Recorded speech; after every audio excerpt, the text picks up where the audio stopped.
That little man in the back there, he says, women can't have as much rights as men because Christ wasn't a woman.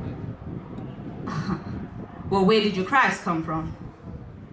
Where did your Christ come from? He came from God and a woman. Men had nothing to do with it. That was Searching the Truth in her years. The title of this poem is Woman's World. It would have been a different story now, wouldn't it? If I had over-diluted melanin and eyes with a lighter color like yours. If my hair was not crushed black hair strands, but rather separated silk and blonde. Well, almost.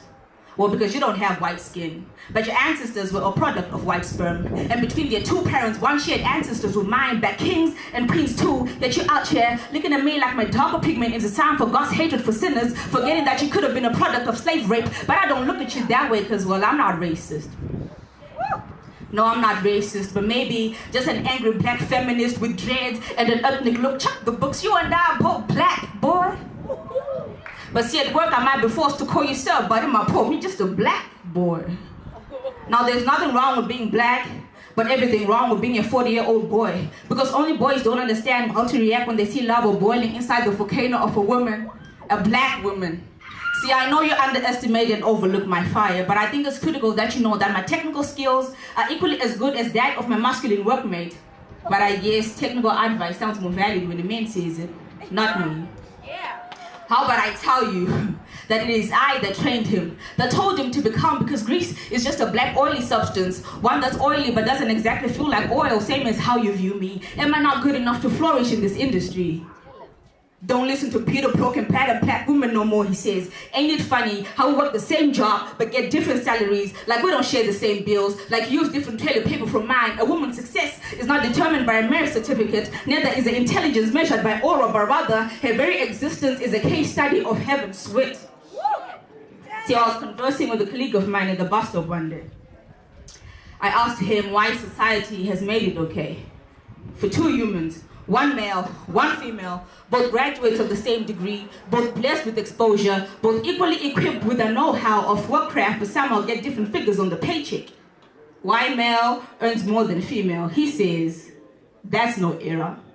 He says, men need more because they have more responsibilities. He went on to give an example. He said, take me for example. See, I'm not married yet, but check, I have a girlfriend I need to take care of. See, I need to pay for her hair, her nails, her daughter bundles. But before I could let him finish, I asked him a question and said, now ain't that the problem?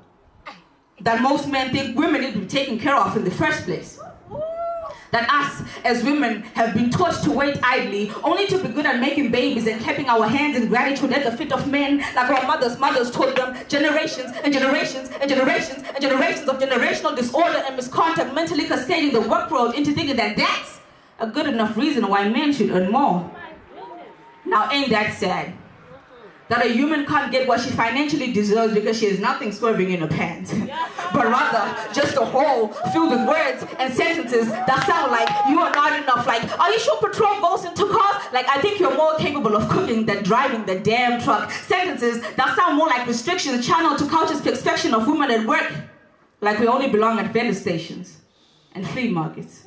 Like we only flourish as cross-borders and sex workers. Like America would rather have a Trump than a woman for a president. Like Zimbabwe is not yet ready for a woman as a president. Like woman didn't raise the damn president. So where is our inability to raise the damn nation? Scratch that, I mean the whole damn world.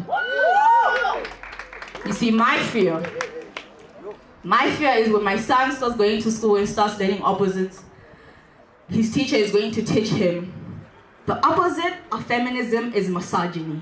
And I, his mother, will be forced to play villain to the one person he always thinks is right, his teacher. I will take my gun, load it with 3 bullets, pull the trigger, ka-ka will be the sound of me shooting. First, ka-ka. Being woman does not equate to hatred for men, it's just knowing that women deserve better. Second, ka-ka. Being feminist does not mean we want to be men. It means we are content and confident because womanhood is a marvel child. Side note, Wonder Woman is a marvel, she doesn't belong in DC. Third, kaka.